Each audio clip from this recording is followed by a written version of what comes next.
Bismillahirrahmanirrahim. Assalamualaikum warahmatullahi wabarakatuh. Selamat sore teman-teman semuanya. Terima kasih kehadiran pada sore hari ini. KPK kembali akan menyampaikan perkembangan dari kegiatan penyidikan dugaan korupsi berupa gratifikasi dan juga tindak pidana pencucian uang terkait pengurusan barang ekspor impor pada kantor pelayanan bea cukai, khususnya di Makassar. Sebagaimana yang sudah kami sampaikan kepada masyarakat bahwa terkait dengan perkara ini diawali dengan temuan LHKPN, data LHKPN KPK yang kemudian dikembangkan lebih lanjut pada proses-proses penegakan hukum. Pada proses penyidikan ini, setelah kami memeriksa kurang lebih hingga saat ini 33 orang sebagai saksi, maka pada sore hari ini kami akan mengumumkan pihak yang ditetapkan sebagai tersangka, sekaligus juga akan menyampaikan konstruksi perkara ini secara utuh dan lengkap termasuk pasal-pasalnya. Hadir sore hari ini pimpinan Pak Alek dan juga Deputi Pelaksana Tugas Deputi Penindakan Pak Asep. Nanti setelah dibacakan beberapa poin oleh Pak Alek, kami persilahkan teman-teman bisa bertanya lebih lanjut terkait dengan penanganan perkara dimaksud. Baik, kami silakan Pak Alek untuk membacakan poin-poin perkembangan dari proses penyidikan perkara tersebut. Ya, terima kasih Mas Alif. Yang saya hormati teman-teman dari media massa, baik cetak maupun elektronik. Pada hari ini, hari Jumat tanggal 7 Juli tahun 2023, kami akan menyampaikan informasi terkait penyidikan dugaan tindak pidana korupsi penerimaan gratifikasi dan tindak pidana pencucian uang terkait pengurusan barang ekspor impor pada kantor pelayanan bea dan cukai Makassar. Diawali dengan adanya temuan internal KPK dalam data LHKPN yang diduga tidak sesuai dengan profil. KPK kemudian melakukan penyelidikan untuk menemukan adanya dugaan peristiwa pidana korupsi. Selanjutnya berdasarkan kecocokan permulaan kemudian naik ke tahap penyidikan dengan menetapkan dan mengumumkan tersangka sebagai berikut, yaitu AP, Kepala Kantor Pengawasan dan Pelayanan Bea dan Cukai tipe Madya Pabean B, Makassar. Selanjutnya untuk kebutuhan proses penyidikan, tim penyidik menahan tersangka dimaksud selama 20 hari ke depan, terhitung sejak hari ini tanggal 7 Juli tahun 2023 sampai dengan tanggal 26 Juli tahun 2023 di rutan KPK pada Gedung Merah Putih. Adapun konstruksi perkaranya diduga telah terjadi peristiwa sebagai berikut. Terhitung sejak tanggal 22 Januari tahun 2010, Saudara AP resmi diangkat sebagai penyidik pegawai negeri sipil pada Kementerian Keuangan dengan jabatan terakhir saat ini sebagai Kepala Kantor Pengawasan dan Pelayanan Bea dan Cukai Makassar. Dalam rentang waktu antara tahun 2012 sampai dengan tahun 2022, Saudara AP dalam jabatannya selaku PPNS sekaligus pejabat eselon 3 di Direktorat Jenderal Bea dan Cukai diduga memanfaatkan posisi dan jabatannya tersebut untuk bertindak sebagai perantara atau broker dan juga memberikan rekomendasi bagi para pengusaha yang bergerak di bidang ekspor impor sehingga nantinya dapat dipermudah dalam melakukan aktivitas bisnisnya. Sebagai perantara, AP diduga menghubungkan antara importir untuk mencarikan barang logistik yang dikirimkan dari wilayah Singapura dan Malaysia yang diantaranya menuju ke Vietnam, Thailand, Filipina, dan Kamboja. Dari rekomendasi dan tindakan sebagai perantara yang dilakukannya, AP diduga menerima imbalan sejumlah uang dalam bentuk fee. Setiap rekomendasi yang dibuat dan disampaikan AP diduga juga menyalahi aturan kepabeanan, termasuk para pengusaha yang mendapat izin ekspor impor diduga tidak berkompeten atau tidak memenuhi syarat. Siasat yang dilakukan AP untuk menerima fee diantaranya melalui transfer uang ke beberapa rekening bank dari pihak-pihak kepercayaannya yang merupakan pengusaha ekspor impor dan pengurusan jasa kepabeanan dengan bertindak sebagai nomine. Tindakan saudara AP diduga sebagai upaya menyembunyikan sekaligus menyamarkan identitas AP sebagai pengguna uang yang sebenarnya untuk membelanjakan, menempatkan maupun dengan menukarkan dengan mata uang lain. Pada proses penyidikan ditemukan adanya transaksi keuangan melalui layanan perbankan melalui rekening bank milik AP dan ibu mertuanya. Dugaan penerimaan gratifikasi oleh saudara AP sejauh ini sejumlah sekitar 28 miliar rupiah dan masih terus dilakukan penelusuran lebih lanjut. Diduga AP mentransfer uang yang diduga dari hasil tindak pidana korupsi dimaksud untuk keperluan AP dan keluarganya. Antara lain dalam kurun waktu 2001 dan 2022 melakukan pembelian berlian senilai 652 juta rupiah, pembelian polis asuransi senilai 1 miliar rupiah, dan pembelian rumah di wilayah Pejaten, Jakarta Selatan senilai 20 miliar rupiah. Selanjutnya AP disangkakan melanggar pasal 12B besar Undang-Undang Republik Indonesia Nomor 31 Tahun 1999 tentang pemberantasan tindak pidana korupsi sebagaimana telah diubah dengan Undang-Undang Republik Indonesia Nomor 20 Tahun 2021 tentang perubahan atas Undang-Undang Nomor 31 Tahun 1999 tentang pemberantasan tindak pidana korupsi. Turut disangkakan pasal 2 ayat 1 dan pasal 3 Undang-Undang RI Nomor 8 Tahun 2010 tentang pencegahan dan pemberantasan tindak pidana pencucian uang.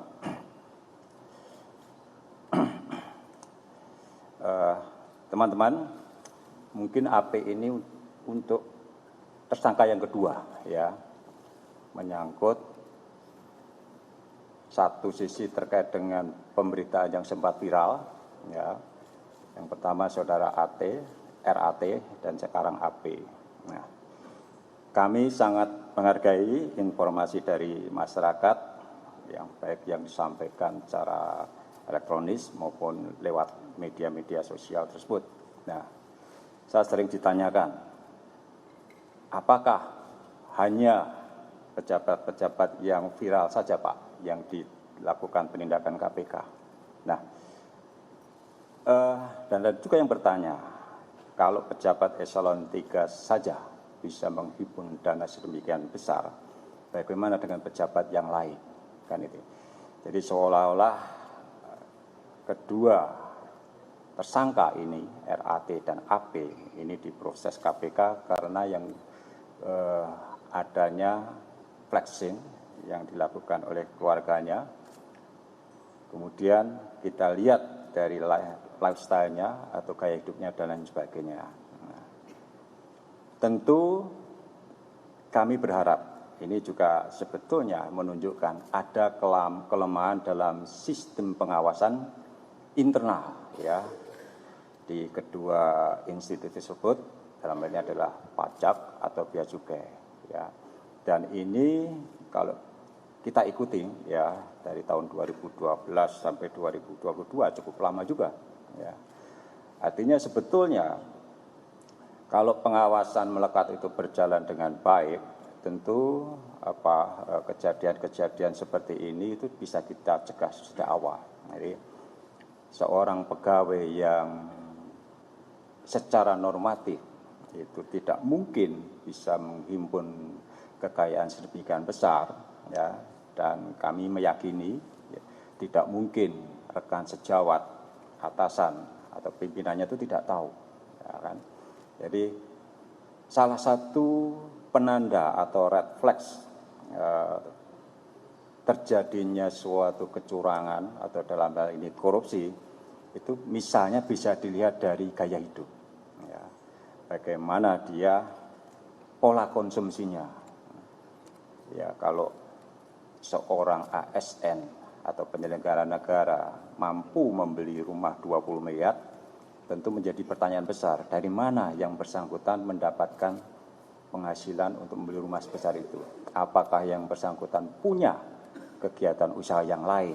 Dan itu yang harus dibuktikan. Dan dalam proses penyidikan, ya untuk sementara diyakini bahwa sumber penghasilan untuk mendapatkan kekayaan itu berasal dari gratifikasi. Dan kami juga meyakini masih banyak sekali dari hasil pemetaan kami di LHKPN sebetulnya ya, banyak pejabat penyelenggara negara itu yang laporan LHKPN-nya tidak mencerminkan ya yang bersangkutan selaku ASN atau penyelenggara negara. Nah, pimpinan sudah meminta agar ya dilakukan pemetaan terhadap LHKPN terutama para penyelenggara negara yang menduduki instansi strategis ya, antara lain pajak, bea cukai, dan aparat penegak hukum ya, entah itu jaksa, polisi, dan hakim ya. Itu instansi strategis yang sangat rawan dalam penggunaan kewenangan yang dimiliki oleh mereka. Ya, kita bisa ya masyarakat sebetulnya bisa memotret ya, bisa melihat entah itu tetangganya kalau yang bersangkutan berprofesi sebagai penyelenggara negara dan lain sebagainya. Dan LHKPN itu kan dokumen yang sifatnya publik. Teman-teman bisa melihat dari sana dan memotret ya. Kalau ada penyelenggara negara memiliki bidang tanah, rumah yang jumlahnya puluhan, ya tentu sudah menjadi pertanyaan sebetulnya, gitu kan? Ya, menjadi pertanyaan dari mana itu yang bersangkutan itu mendapatkan kekayaannya.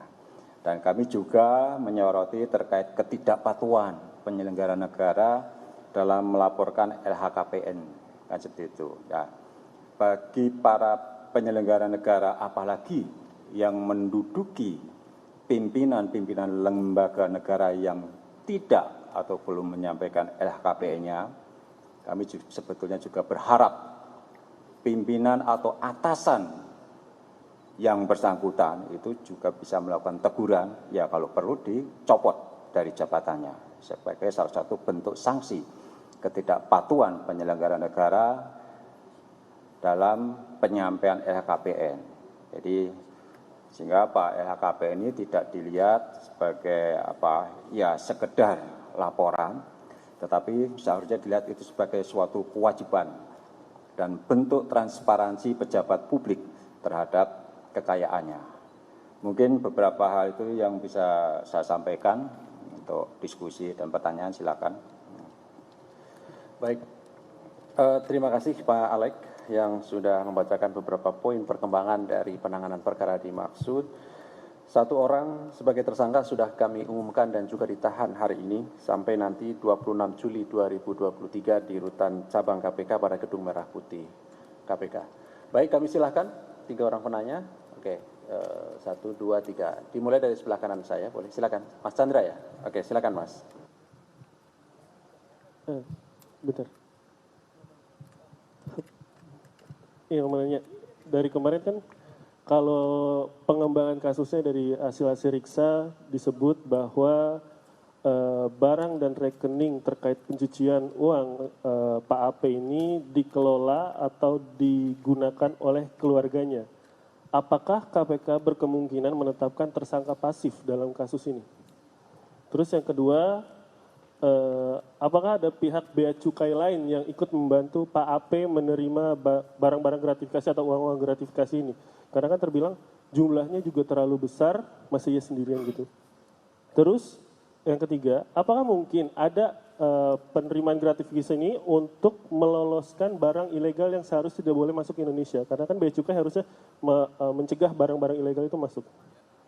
Terus keempat, terkait bea cukai juga, kan ada juga Pak Eko Darmanto yang juga naik ke penyelidikan karena pemeriksaan LHKPN. Nah ini kenapa dia masih nyangkut di penyelidikan? Apa bedanya dengan Pak AP yang lebih dulu naik dan sekarang sudah ditahan? kasus lain luas sekalian, mumpung ada Pak Alex. Soal ini disuruh kantor soal Pak Endar satu. Pak Endar, soal Pak Endar. Ini kenapa Pak Endar setelah dikembalikan lagi menjadi direktur penyelidikan, terus dia disekolahkan ke Lemhanas? Karena banyak masyarakat yang berkomentar, apakah memang KPK tuh benar-benar mau mengembalikan lagi Pak Endar, ataukah tidak? Karena kan baru masuk udah disuruh sekolah lagi gitu. Apakah memang itu diartikan KPK tidak menginginkan Pak Endar datang langsung atau buru-buru bekerja di KPK gitu? Seperti itu. Oke, silakan. Selamat sore Pak Alex, Pak Asep, Pak Ali, saya Yogi dari Detik.com. Pertama bahwa di kasus ini kan gratifikasinya Andi ini kan terkait jabatannya di Kepala Bea Cukai ya, terkait ekspor dan impor. Nah dari perbuatannya ini apakah ada kerugian negara yang diakibatkan oleh perbuatan pelaku? Kemudian yang kedua, hari ini juga KPK memeriksa istri dari Andi Pramono dan terkait keterlibatan istrinya Andi Pramono mungkin di kasus pencucian uangnya Andi Pramono ini apakah sudah terendus, apakah sebagai pelaku pasif, pelaku aktif atau seperti apa? Dan yang ketiga sebenarnya nilai TPPU-nya dari Andi Pramono itu sebenarnya ada kisarannya, sudah ada berapa kisaran yang didapat ke KPK. Dan di kasus lain izin soal kasus pelecehan istri tersangka oleh pegawai rutan sejauh ini seperti apa perkembangannya? KPK kan sebelumnya mengatakan membuka peluang untuk melimpahkan kasus itu ke kepolisian. Nah perkembangannya seperti apa? Terima kasih.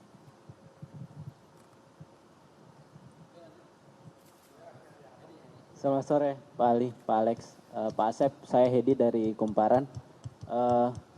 Ini mau bertanya soal, itu kan tadi panjang lebar disebutkan juga tadi Pak Alex soal Bea Cukai dan perpajakan yang kasusnya RAT kemarin itu adalah salah satu ladang basah lah kalau disebut orang itu. Nah dari dua kasus yang ditemukan ini berawal dari ramainya di media sosial itu sebenarnya apa celah-celahnya mereka itu bisa berbuat gitu, bisa melangsungkan perbuatannya itu menerima gratifikasi dan segala macam. Karena kalau celah itu mungkin bisa diterangkan itu mungkin sekaligus masukan atau apa gitu ke lembaga yang bersangkutan untuk mencegah itu mungkin lebih perlu dijelaskan soal celah-celah mereka bisa menerima gratifikasi dan membantu para yang mereka mau difasilitasi itu apa. Terus yang ini lebih detail mungkin lebih spesifik yang soal rumah tadi disita itu apakah benar yang ramai di media sosial itu yang rumah besar itu Pak Ali. Terus yang ini khusus ke Pak Ali mungkin yang soal laporan ke Dumas itu Pak, yang soal Bupati Bandung katanya dilaporkan itu terkait kasus apa ya? Makasih. Selamat sore Mas Ali, Pak Alek dan Pak Asep. Saya Niam dari Kompas.com. Izin mau menanyakan. Ini kan konferensi pers kalian pengumuman tersangka terkait TPPU-nya si Andi Pramono gitu. Nah, sementara dalam LHKPN-nya Andi Pramono ini dia kan tercatat punya surat berharga 2,9 miliar. Terus uang kas nyampe 1,2 miliar. Jauh saya ketahui kalau dia punya uang kas nyampe segede itu pantas dicurigai ya gitu.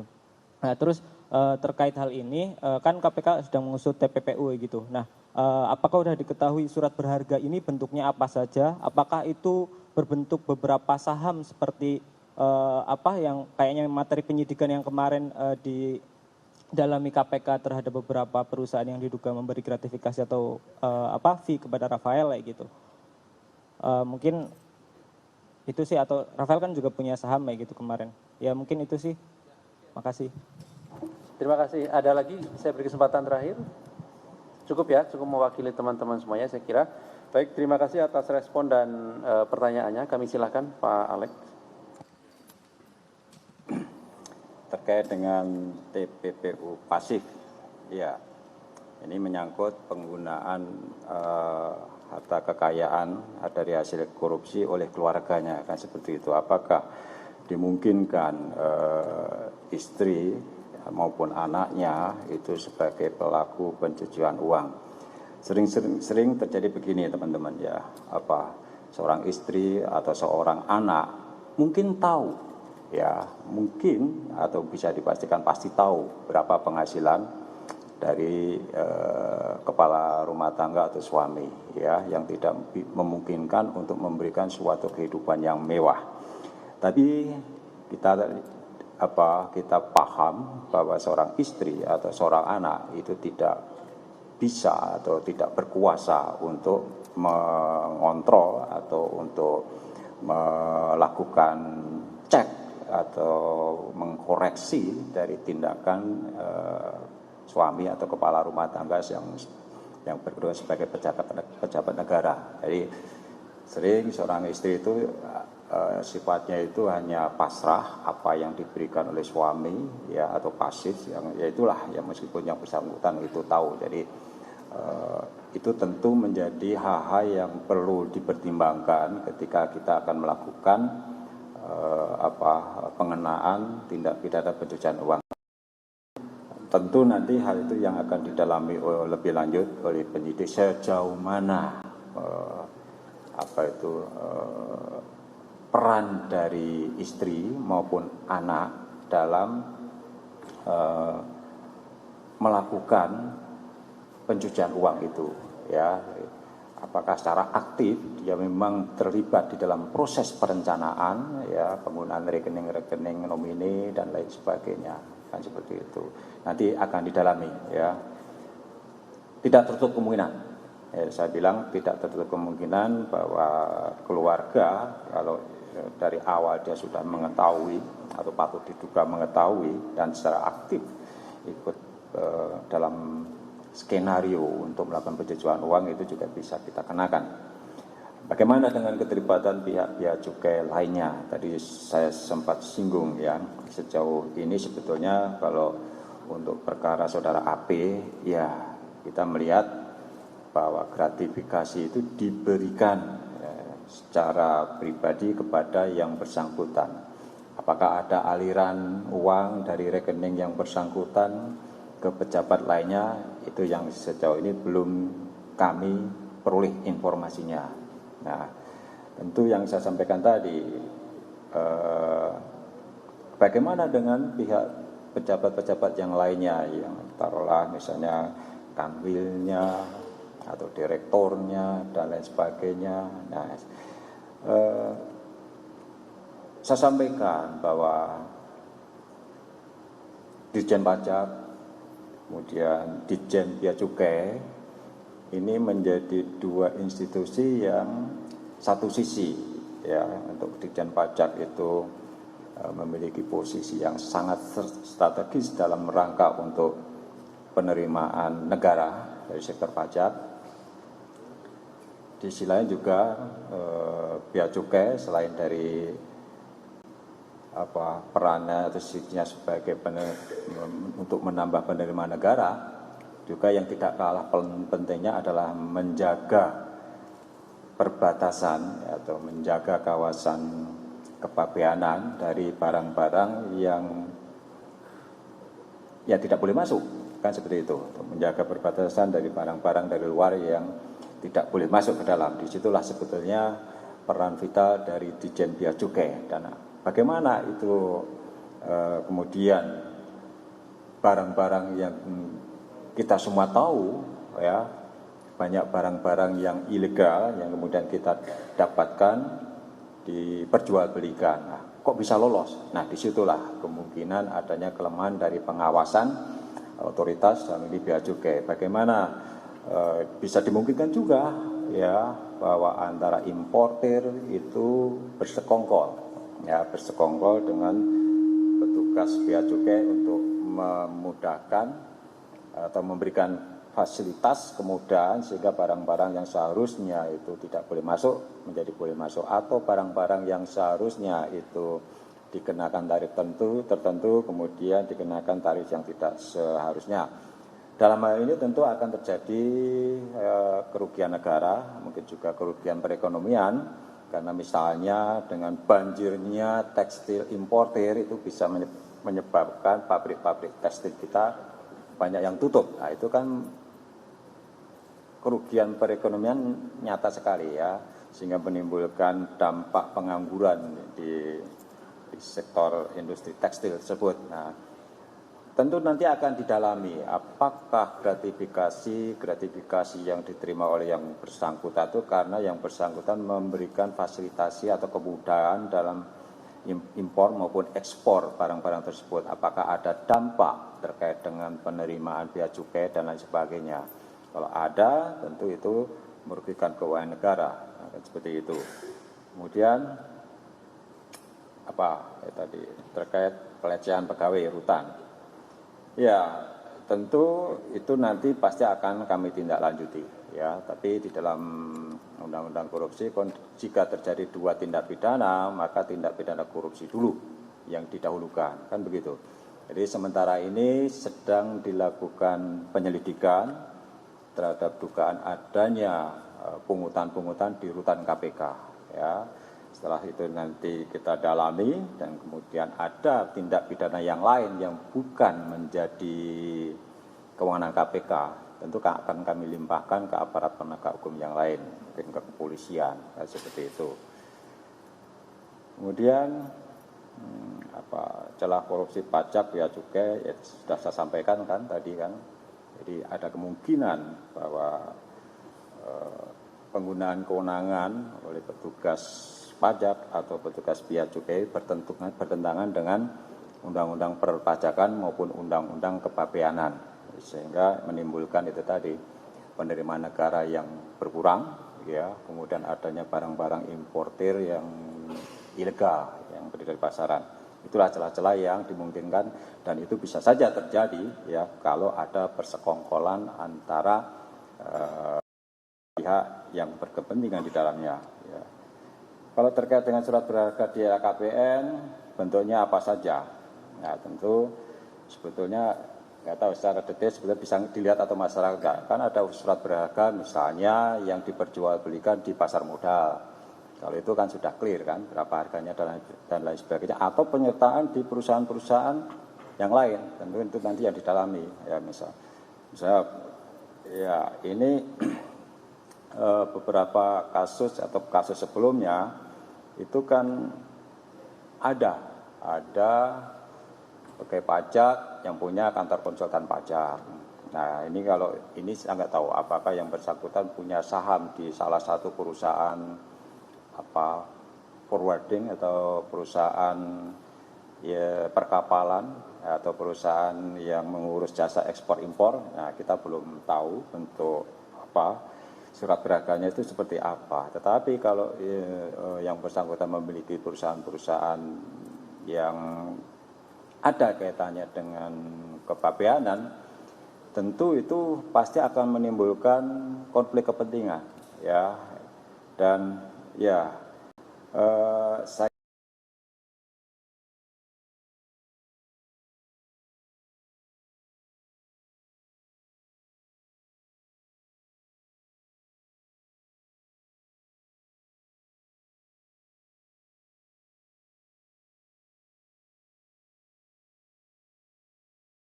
di leading sektor dalam memformulasikan atau merumuskan tindakan-tindakan yang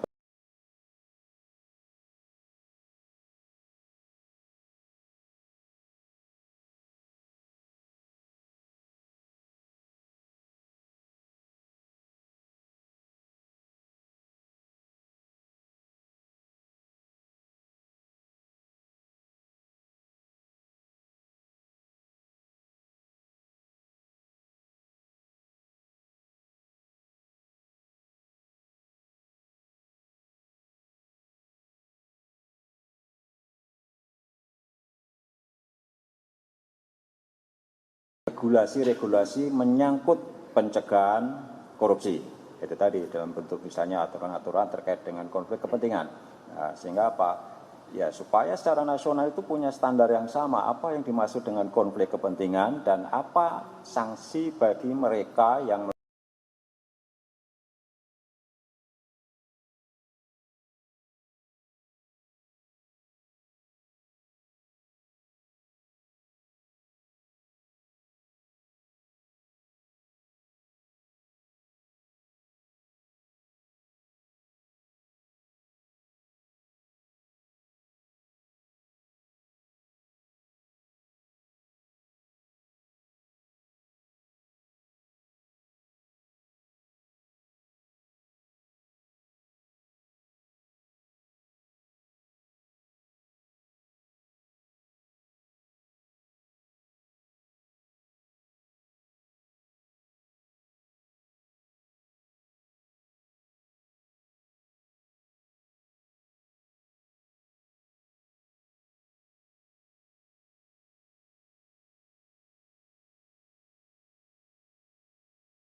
kan ya bahwa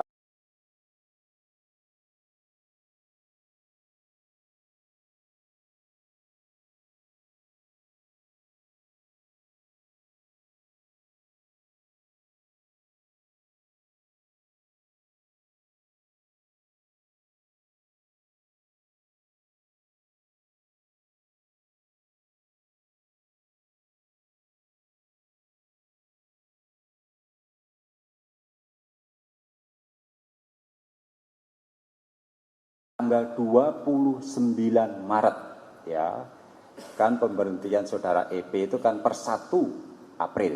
Jadi seolah-olah surat Kapolri lebih dulu terbit. Nah, itu kami menghargai surat Kapolri dan dalam pembahasan tersebut kami juga menyampaikan kepada Kapolri bahwa proses rekrutmen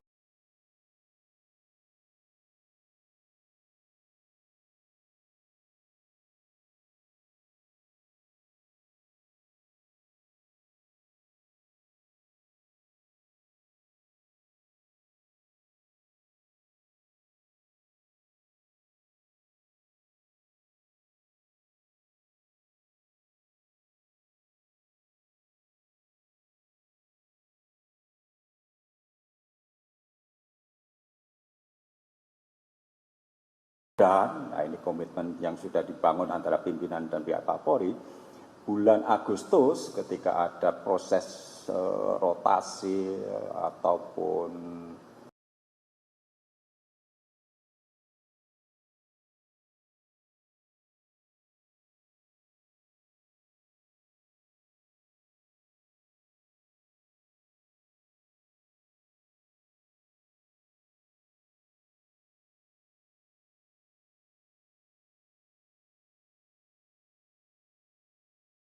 mengikuti proses seleksi.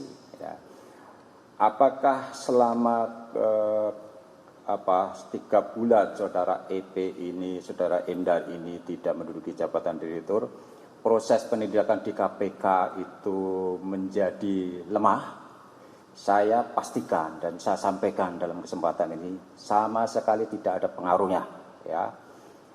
Dengan PLH yang saat ini yang diduduki oleh saudara Ronald, proses penyelidikan berjalan dengan baik, ya. Banyak perkara-perkara yang kemudian dengan cepat kita naikkan ke proses penyidikan. Sekali lagi, tidak benar kalau ketiadaan atau dari saudara EP atau tidak adanya direktur yang definitif di Direktorat Penyelidikan, proses kerja di penyelidikan menjadi terganggu. Nah, mungkin kalau teman-teman ingin kepastian boleh ditanyakan ke PLT Deputi Penindakan. Dia bisa menjelaskan selama 3 bulan terakhir ini berapa penyelidikan yang dinaikkan ke penyidikan. Itu jumlahnya sangat banyak, ya, jauh lebih banyak dari periode sebelumnya. Nah, ini menunjukkan bahwa kinerja dari PLH Direktur Penyelidikan itu juga sangat baik. Ya. Mungkin beberapa hal yang bisa saya sampaikan ya terkait dengan penetapan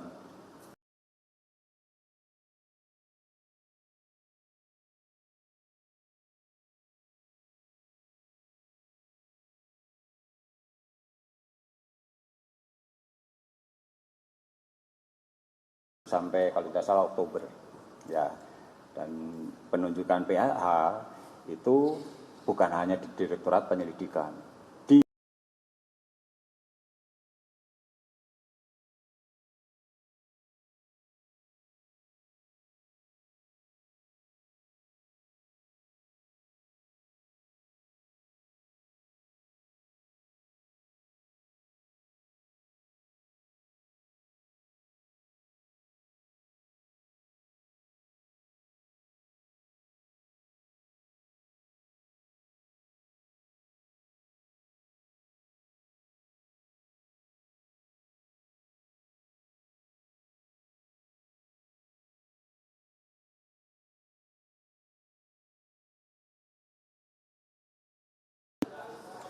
Oppo.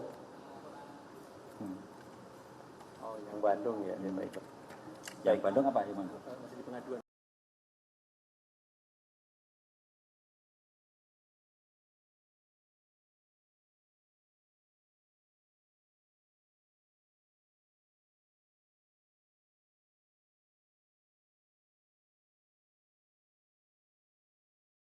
Hari ini teman-teman semuanya, terima kasih Pak Alex, Pak Asep. Kami akhiri. Assalamualaikum warahmatullahi wabarakatuh.